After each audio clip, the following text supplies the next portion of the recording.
ದೇಶದ ಅತ್ಯಂತ ಕಠಿಣ ಪರೀಕ್ಷೆಯಲ್ಲಿ ಯುಪಿಎಸ್ಸಿ ಪರೀಕ್ಷೆ ಕೂಡ ಒಂದು. ಈ ಎಕ್ಸಾಮ್ಗೆ ಅಪಾರವಾದಂತಹ ಪರಿಶ್ರಮ, ನಿರಂತರ ಅಧ್ಯಯನ, ಟೈಮ್ ಮ್ಯಾನೇಜ್ಮೆಂಟ್ ಹಾಗೆ ಅಚಲ ಆತ್ಮವಿಶ್ವಾಸ ಅಗತ್ಯವಾಗಿರುತ್ತೆ.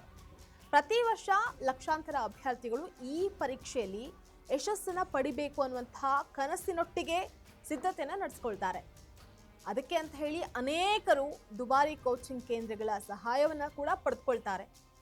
ದೃಢ ಸಂಕಲ್ಪ ಹಾಗೆ ನಿರಂತರ ಪರಿಶ್ರಮ ಇದ್ರೆ ಯಾವುದೇ ಅಡೆತಡೆ ಯಶಸ್ಸಿನ ಹಾದಿಯನ್ನ ತಡೆಯೋದಕ್ಕೆ ಸಾಧ್ಯ ಇಲ್ಲ ಅನ್ನುವಂತಹದನ್ನ ಒಬ್ಬ ಯುವತಿ ಸಾಬೀತುಪಡಿಸಿ ತೋರಿಸಿದಾಳೆ.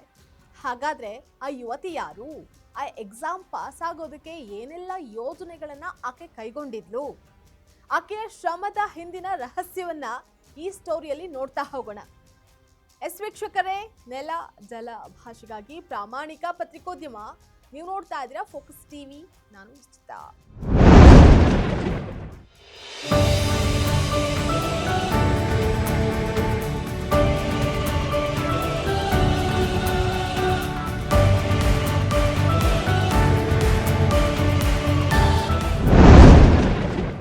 ಆಕೆ ಸೀದಾ ಸಾದಾ ನಿಮ್ಮಂತಹ ಸಿಂಪಲ್ ಹುಡುಗಿ, IAS ಅಧಿಕಾರಿ ಶ್ವೇತಾ ಭಾರತಿ. ಈಕೆಯ ಛಲ, ಹಠ ಸಾಕಷ್ಟು ವಿದ್ಯಾರ್ಥಿಗಳಿಗೆ ಪ್ರೇರಣೆ ಅಂತಾನೆ ಹೇಳಬಹುದು. ಬಿಹಾರದ ನಳಂದ ಜಿಲ್ಲೆಯ ಮಧ್ಯಮ ವರ್ಗದ ಕುಟುಂಬದಲ್ಲಿ ಜನಿಸಿದ ಶ್ವೇತಾ ಬಾಲ್ಯದಿಂದಲೇ ಶ್ರಮ ಮತ್ತು ಶಿಸ್ತಿನ ಮಹತ್ವವನ್ನ ಆಕೆ ಅರಿತಿದ್ಲು.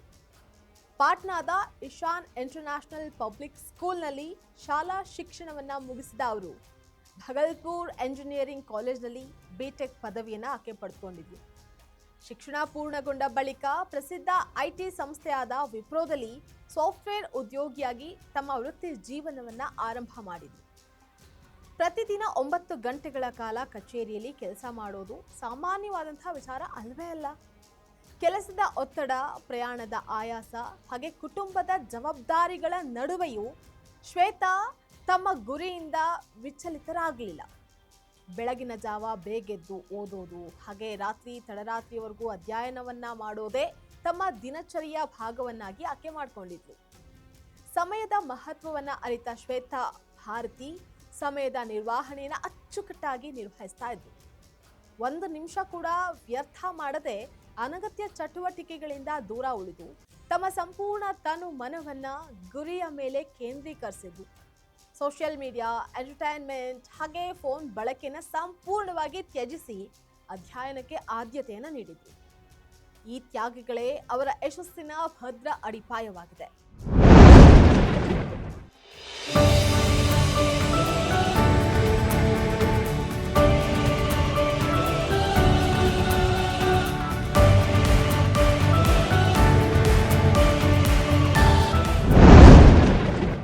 ಇಂದಿನ ದಿನಗಳಲ್ಲಿ UPSC ಪರೀಕ್ಷೆಗೆ ಕೋಚಿಂಗ್ ಅತ್ಯಗತ್ಯ ಅನ್ನುವಂತಹ ಅಭಿಪ್ರಾಯ ನಮ್ಮಲ್ಲಿ ಈಗ ಬೇರೂರು ಬಿಟ್ಟಿದೆ. ಆದರೆ ಶ್ವೇತಾ ಭಾರತಿ ಅವರು ಸ್ವಯಂ ಅಧ್ಯಯನದ ಮೂಲಕವೇ ಯಶಸ್ಸನ್ನ ಗಳಿಸಿದವರಾಗಿದ್ದಾರೆ. ಮಾರ್ಕೆಟ್ನಲ್ಲಿ ಲಭ್ಯ ಇರುವಂತಹ ಗುಣಮಟ್ಟದ ಪುಸ್ತಕಗಳು, ಪತ್ರಿಕೆಗಳು, ಮಾಸಪತ್ರಿಕೆಗಳು ಹಾಗೆ ಇಂಟರ್ನೆಟ್ನಲ್ಲಿರುವಂತಹ ಶೈಕ್ಷಣಿಕ ಸಂಪನ್ಮೂಲಗಳನ್ನು ಅಚ್ಚುಕಟ್ಟಾಗಿ ಸದುಪಯೋಗ ಪಡಿಸಿಕೊಂಡಿದ್ದಾರೆ. UPSC ನಾಗರಿಕ ಸೇವಾ ಪರೀಕ್ಷೆಯ ಫಲಿತಾಂಶ ಪ್ರಕಟವಾದಾಗ ಶ್ವೇತಾ ಭಾರತಿಯವರು ಅಖಿಲ ಭಾರತ ಮಟ್ಟದಲ್ಲಿ 356ನೇ ರ್ಯಾಂಕ್ ಅನ್ನು ಪಡೆದು ಭಾರತೀಯ ಆಡಳಿತ ಸೇವೆಗೆ ಆಯ್ಕೆಯಾದರು. ಅವರ ಈ ಸಾಧನೆ ಕುಟುಂಬದವರಷ್ಟೇ ಅಲ್ಲದೆ ಲಕ್ಷಾಂತರ ಯುವಕರಿಗೂ ಸ್ಫೂರ್ತಿಯಾಗಿದೆ. UPSC ಯಶಸ್ಸಿಗೂ ಮುನ್ನವೇ BPSC ಪರೀಕ್ಷೆಯಲ್ಲಿ 65ನೇ ರ್ಯಾಂಕ್ ಗಳಿಸಿ ಶಿಕ್ಷಣ ಇಲಾಖೆಯಲ್ಲಿ ಅಧಿಕಾರಿಯಾಗಿ ಸೇವೆಯನ್ನು ಸಲ್ಲಿಸಿದ್ರು. ನಂತರ ತಮ್ಮ ಕನಸಿನ ಗುರಿಯಾದ IAS ಹುದ್ದೆಯನ್ನ ಕೂಡ ಪಾಸ್ ಮಾಡಿಕೊಂಡು ಅಸಾಧಾರಣ ಸಾಧನೆಯ ಉದಾಹರಣೆಗೆ ಪಾತ್ರರಾಗಿದ್ದಾರೆ. ಪ್ರಸ್ತುತ ಅವರ ಬಿಹಾರದ ಭಗಲ್ಪುರ್ ಜಿಲ್ಲೆಯಲ್ಲಿ ಸಹಾಯಕ ಕಲೆಕ್ಟರ್ ಆಗಿ ಜನಸೇವೆಯಲ್ಲಿ ತೊಡಗಿಕೊಂಡಿದ್ದಾರೆ.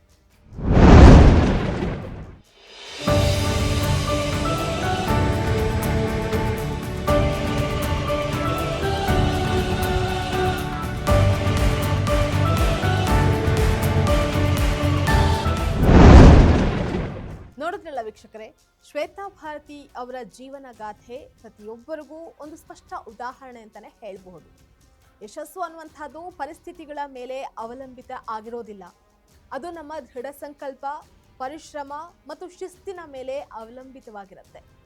ಸಮಯದ ಕೊರತೆ, ಆರ್ಥಿಕ ಸಮಸ್ಯೆಗಳು ಅಥವಾ ಸೌಲಭ್ಯಗಳ ಅಭಾವ ಯಶಸ್ಸಿಗೆ ಅಡ್ಡಿಯಾಗೋದೇ ಇಲ್ಲ.